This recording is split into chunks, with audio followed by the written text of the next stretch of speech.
The opening text states that while the events of the film are fictional, the people portrayed in it really did exist. A young Nat Love is about to have dinner with his parents when they are visited by an outlaw gang led by Rufus Buck.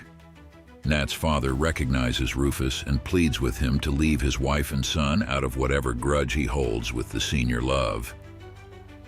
Rufus shoots wife Eleanor in the chest before firing at him.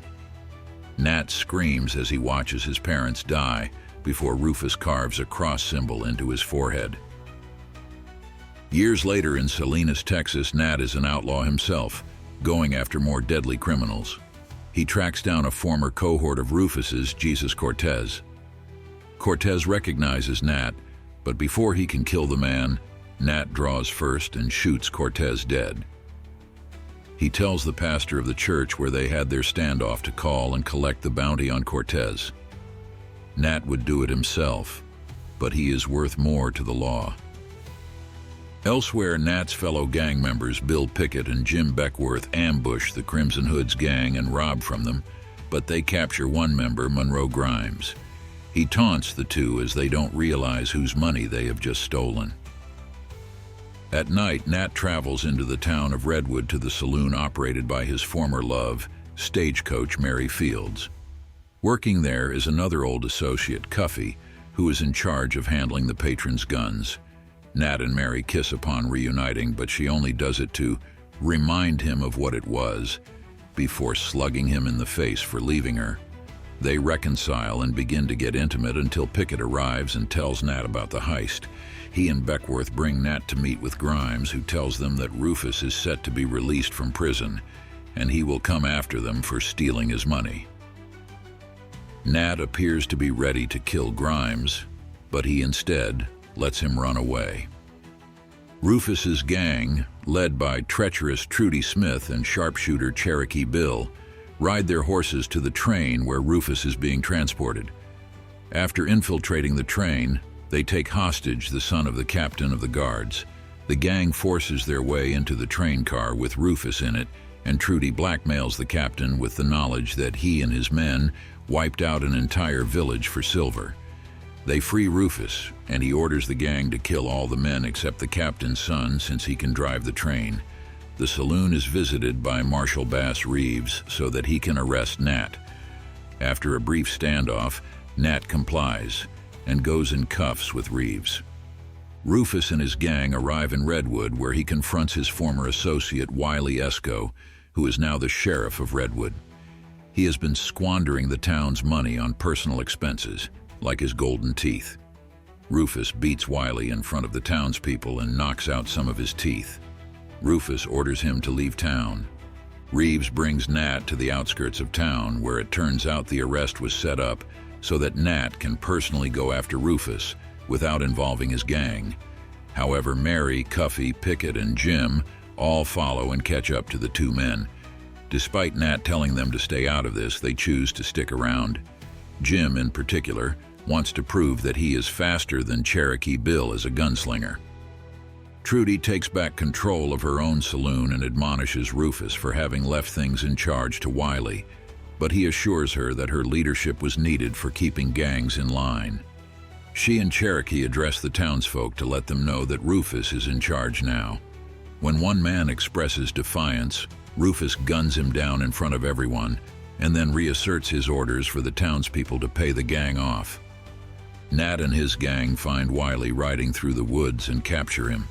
He tells them that Rufus is in Redwood and he wants control but has no money. At night, Mary offers to go into town and scope out the place before they attempt to infiltrate it. Nat shows objections, but Mary is set on going through with it. He attempts to propose to her, but Mary declines. Mary rides into town and goes to Trudy's saloon. She speaks to Rufus and attempts to negotiate a proposal to trick him and the gang into doing business with her, but he instead has Trudy knock Mary out and take her as a prisoner.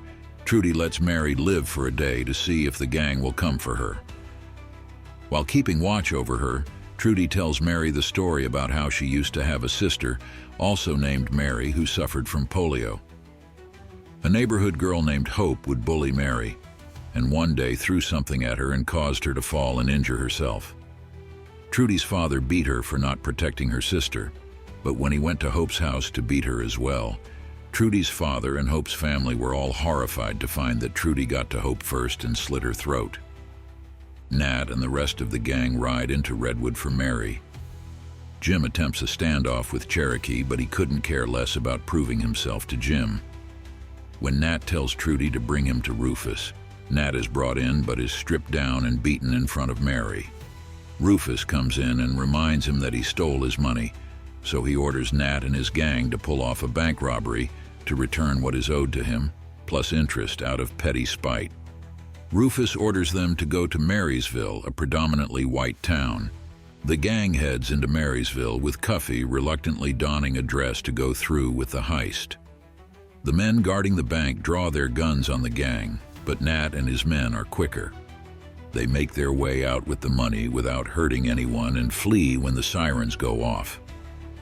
The gang plans their re-entry into Redwood with 2 carts, one with the money, and one that's a dummy carrying explosives supplied by Wiley.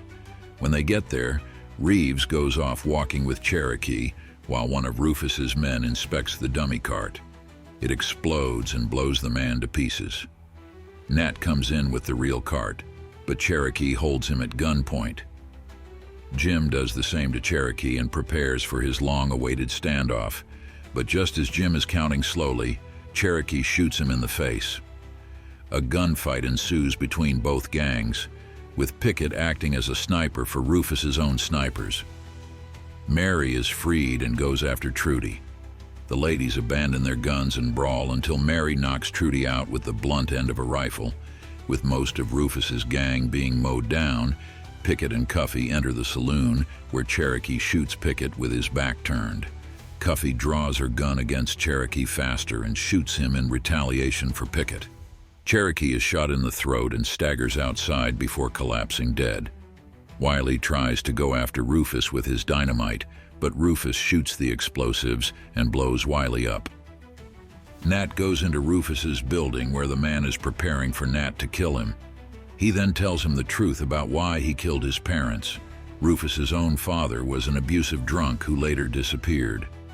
After tracking him down, he discovered that his father changed his name to Love, and he became Nat's biological father, meaning he and Rufus are half-brothers. He gave Nat the cross scar so that Rufus would remember his face when he inevitably came for him. Nat tearfully tries to deny this as another one of Rufus's lies, but Rufus insists it's the truth.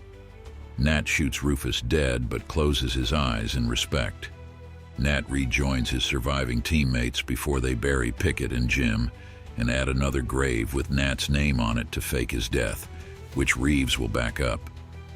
Cuffy decides to join Reeves in law enforcement, and she bids farewell to Nat and Mary.